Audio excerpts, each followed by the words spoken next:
memblokir terusan Suez seperti paus terdampar, membuat perdagangan global macet. Seri video baca berita. Upaya internasional untuk mengusir kapal kargo berukuran gedung pencakar langit yang memblokir terusan Suez Mesir meningkat, tetapi hanya membuat sedikit kemajuan pada Kamis karena kemacetan lalu lintas laut menimbulkan malapetaka pada perdagangan global. Otoritas Mesir mengatakan navigasi masih dihentikan sementara, setelah kontainer itu terjebak di pinggir kanal karena badai debu yang parah dan jarak pandang yang buruk. Sementara itu manajer teknis kapal, Benhat Schulte Ship Management, mengatakan pihaknya telah meningkatkan upaya untuk mengapung kembali kapal dengan mengirimkan kapal keruk isap khusus ke lokasi setelah upaya pagi ini gagal. Upaya lain akan dilakukan hari ini, tambah pernyataan itu. Tetapi para ahli mengatakan bahwa upaya pengapungan yang hiruk-pikuk bisa memakan waktu lebih lama dari yang diharapkan banyak orang. Peter Berdowski, CEO perusahaan Belanda Boskalis, salah satu penyedia layanan maritim yang saat ini mencoba membebaskan kapal, mengatakan misi penyelamatan itu jauh dari kata mudah.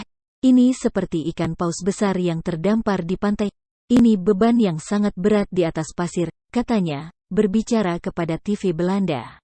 Kami mungkin harus bekerja dengan kombinasi pengurangan berat dengan memindahkan kontainer, minyak dan air dari kapal tunda dan pengerukan pasir. Kami tidak bisa mengecualikan mungkin butuh berminggu-minggu, tergantung situasinya. Tambahnya, kami telah melihat lonjakan harga minyak karena kapal tanker yang berlabuh di Laut Merah. Laleh Halili, seorang profesor politik internasional di Queen Mary University di London, mengatakan kepada NBC News. Bahkan ketika upaya penyelamatan berhasil, tumpukan kapal bisa memakan waktu seminggu atau lebih untuk dibersihkan. Tambahnya, sedikitnya 150 kapal tanker lainnya telah menunggu untuk melewati kanal sempit tersebut sejak kapal Ever Given sepanjang 400 meter itu macet ke samping pada Selasa pagi, kandas setelah hembusan angin kencang 30 knot menyebabkan kapal menyimpang dari jalurnya.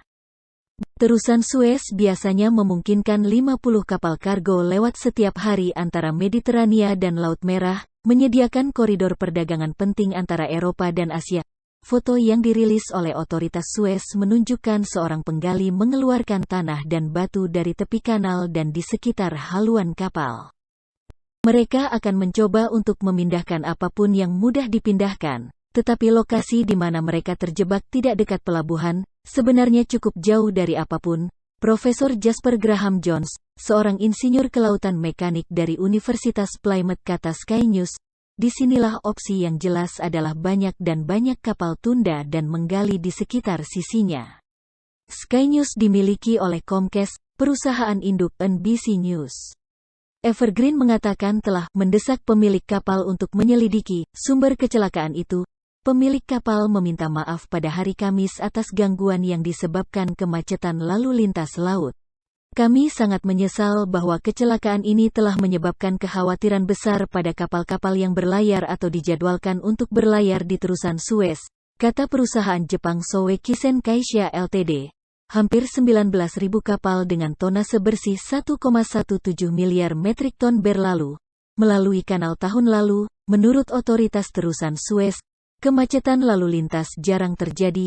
Pada 2017, sebuah kapal kontainer Jepang memblokir kanal tersebut, tetapi pihak berwenang Mesir mengapung kembali kapal tersebut dalam beberapa jam. Dalam jangka panjang, penundaan ini mungkin memaksa beberapa pemikiran ulang tentang ukuran kapal, kata Halili dari Universitas Queen Mary, dan jika ada masalah yang terkait dengan siapa yang akan bertanggung jawab atas kecelakaan itu mungkin memaksa perhitungan dalam struktur kepemilikan pengiriman. Suez masih dikenang karena berada di jantung krisis internasional pada tahun 1956 setelah Presiden Mesir Gamal Abdel Nasser menasionalisasi kanal tersebut, yang sebelumnya dimiliki oleh Inggris dan Prancis. Langkah tersebut menyebabkan invasi yang mengakibatkan penghinaan bagi kekuatan Eropa Barat. Sekian, semoga bermanfaat. Terima kasih.